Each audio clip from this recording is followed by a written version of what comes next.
Alors, François Régis. Comme Victor, le pays du style de Nicolas Fargue.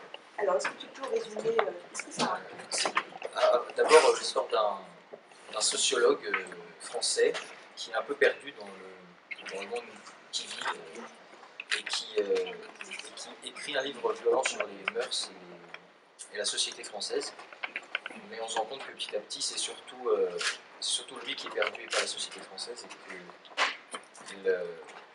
il se cherche, il est célibataire, il n'a pas d'enfant, et donc c'est surtout l'histoire plus que la société française, l'histoire d'un homme qui se cherche et qui est perdu.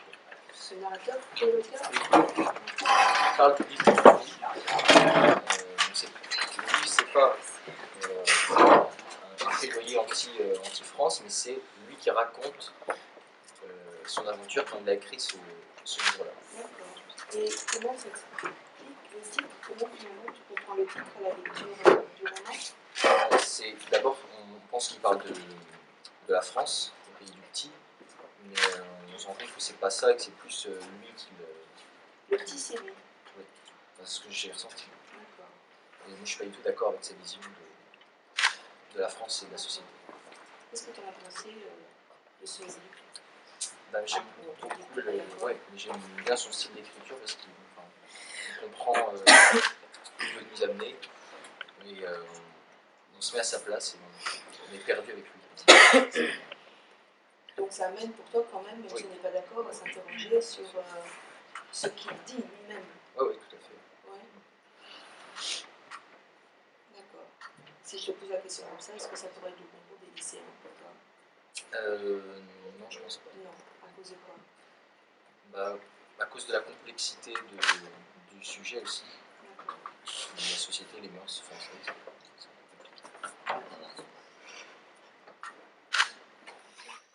D'accord.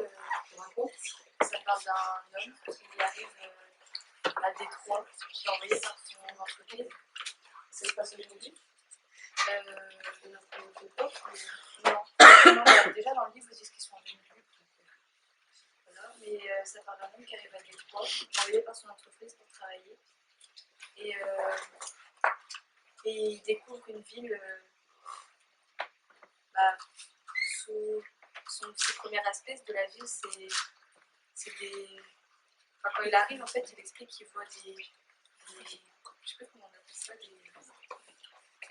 des enseignes de magasins tristes, avec des lumières qui s'allument, qui s'éteignent. Et après, il décide de descendre au cœur de la ville. Il rencontre une jeune femme, avec un joli sourire, c'est ce qu'il disait dans le livre. Et après, il décide de s'installer dans la ville, vu qu'il est amené là-bas pour quelques jours. Il décide de s'installer. Mais de s'installer bien, parce que son entreprise l'envoie à louer pour lui un espèce de placard. Enfin, il a juste un lit et une gazinière. Du coup, il décide de vivre bien et de profiter un peu et de découvrir la ville. Et puis après, il découvre au fur et à mesure des enfants. Puis il revoit la femme qu'il voyait au début. Et après, j'ai pas continué. C'est une histoire d'amour? Je pense. Il dit que la femme est belle. On parle des trois qui a été quand même ravagée par.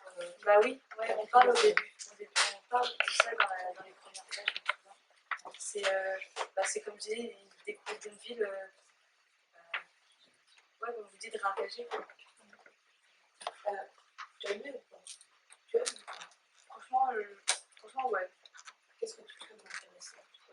J'aime bien parce qu'il y a plein. Enfin, c'est vachement descriptif.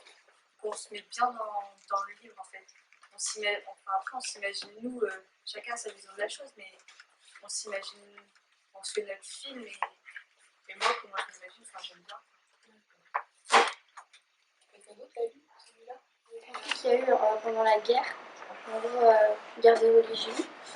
Et ça parle d'un enfant qui s'appelle Zohar, et qui est né de la fille Esther. C'est une sorcière en fait, qui devient une sorcière parce que pendant son enfance. Et il est né dans les ghettos du Caire, arabes, juifs. Ouais. Et il y a quelques chapitres que j'ai pas trop compris parce que des fois ça part trop dans la description pendant genre 10 pages par exemple. Et du coup on est un peu perdu après parce que ça revient à ce que par exemple l'histoire d'avant. Enfin, je sais pas comment L'histoire d'avant. genre par exemple Avant quoi? on parle de la naissance de Zohar.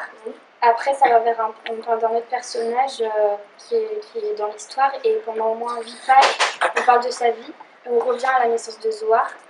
Et il y a des chapitres, en fait, un coup c'est point de vue omniscient, après c'est interne. Du coup, on est un peu perdu. Mais c'est un livre très intéressant et j'ai beaucoup aimé au final. Qu'est-ce que tu as pensé de la manière dont c'est écrit? C'est La bien langue, écrit. quoi. Et c'est intéressant parce qu'il y a beaucoup de mots arabes. Du coup, j'ai beaucoup aimé. Même si on avait à toutes les pages, en fait, il y avait des mots arabes. Du coup, d'un côté, on était un peu perdu aussi. Quelqu'un l'a lu, ce pays qui te ressemble? Alors moi, je l'ai lu aussi. Et donc, ça raconte